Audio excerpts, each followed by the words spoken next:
ठरवलंय या पापात तू अजिबात ओबीसीला उडू नको. आणि ओबीसीनी काय असं ठेका घेतलाय का तू कोणाचे घातपातच करशील आणि आम्ही येतोच मग तू आहे मागं. आरक्षणाच्या विषयावर तर ठीक आहे, पण तुझा घातपातच एखाद्याचे करणार असला ही वेळ त्यांच्यावर नाही घेणार कधी पण. मग ओबीसीच्या नेत्यावरती ओबीसीवरती मग आम्ही असंच बोलणार का इकडून? इथं मराठ्यांच्या लोकांनी, मराठ्यांच्या सगळ्या संघटनांनी, मराठ्यांच्या सगळ्या पक्षांनी, आता याच्यावर विरोधी पक्षनेत्यांनी याच्यावरती सखोल सगळ्यांनी चौकशी करण्याची मागणी करून ताकदीने आता उभा राहायला पाहिजे. कारण हे जीवावर बेतण्याचा विषय. तू याला जातीकडे कशाला नेतो, आरक्षणाकडे कशाला उडीतो, तू 17 तारखेच्या सभेला गेला याच्याकडे कशाला उडीतो? झाकू शकत नाही आता तू. याच्यात 100% तू कट रचलाय, तू सामूहिक कट रचलाय. याच्यात 10-12 जण आहेत. एक एक सगळे गृहमंत्रालयानं, मुख्यमंत्री साहेबांना, एसपी साहेबांना जालन्याची अटक करावं. त्या पोरांचे जे आरोपी आहेत त्यांचे शिड्या सगळे काढावं. त्यांच्याकडे मेसेज टाकलेले आहेत, त्यांच्याकडे फोन केलेले आहेत, व्हॉट्सअप कॉल आहेत, त्यांच्याकडे फेस टाइम कॉल केलेले आहेत. हे सगळे रिकव्हर करायला पाहिजे. आणि आता याच्यात मुळात जायला आवश्यक आहे. याला जातीचा संबंध नाही, ना मराठा, ना हिंदू, ना वंजारी, ना ओबीसी, ना मुस्लिम, ना दलित. याच्यात एक प्रवृत्ती आहे की जी स्वतःच्या जातीला सुद्धा अडचणीत आणली. म्हणूनच मी मराठ्यांना सांगितलंय हे विकृत आहे. म्हणून आपण सगळ्यांनी शांत राहायचे. त्यांच्या जातीनं किंवा ओबीसी जातीनं किंवा कोणत्या जातीनं काही केलेलं नाही. ही लढाई त्याची आणि आपली. ही इथं जातीयांची लढाई नाहीये. आरक्षण तिरक्षण हे विषय नाही याच्यात.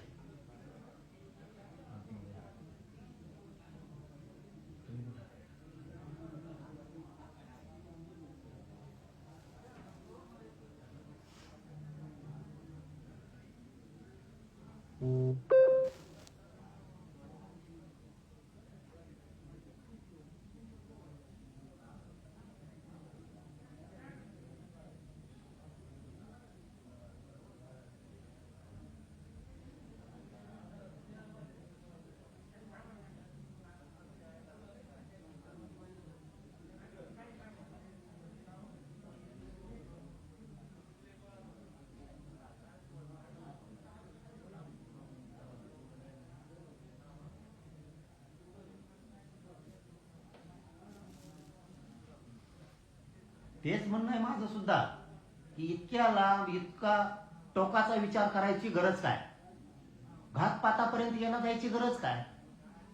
वैचारिक भाषण कोणाचे पण असू शकते. त्यांचे काय कमी आहेत का? मग भाषण त्यांचे काय कमी आहेत का?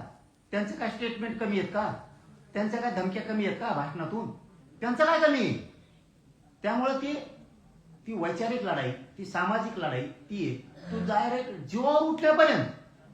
छगन भुजबळ त्यांचा उल्लेख तुम्ही केला, त्याच्याबद्दल सांगतो आम्हाला नाही वाटत नाही म्हणतो आम्ही. फक्त इतक्या नाशक्या वृत्तीपर्यंत छगन भुजबळ साहेब जाईल म्हणून आम्हाला नाही वाटत. इतक्या नाशक्या ठीक आहे, ती आरक्षणाची लढाई आहे, ते आम्ही त्यांना खंबीर आहेत, ते पण खंबीर आहेत. ते लढून आम्ही पण मिळवणार.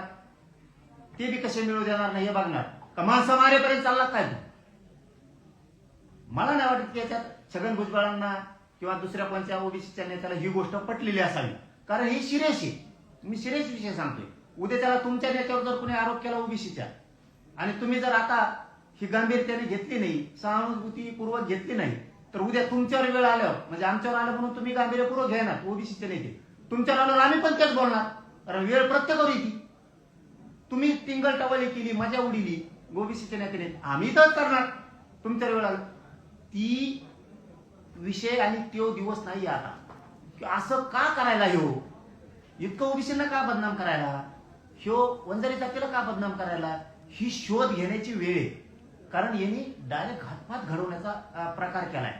याच्या पाठीशी सगळ्या जाती धर्माच्या लोकांनी हे मूळ जाळ शोधून काढलं पाहिजे. मुळ्या जाळ असेल कोण चुकीचा आहे. मी तर नार्को टेस्टला तयार आहे. चल, सीबीआय असू दे, सीआयडी असू दे, ईडी असू दे, बेसरम असू, तुला काय आणायचं ना? मी कशाला पण तयार.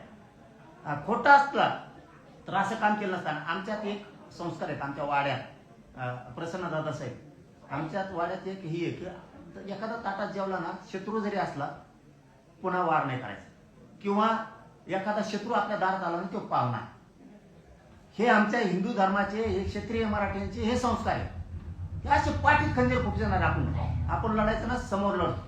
हे असलं हे नपुसकासारखं मेंग्यासारखं नाही करत आहे की तुम्ही आमच्या गोळ्या घालणार, औषधात पुढं औषध काढणार जेवणात, किंवा गाडी देणार त्याला त्या आरोपीला आणि म्हणणार याचा ताफ्यात राय मराठा म्हणून याच्या अंगावर घाल.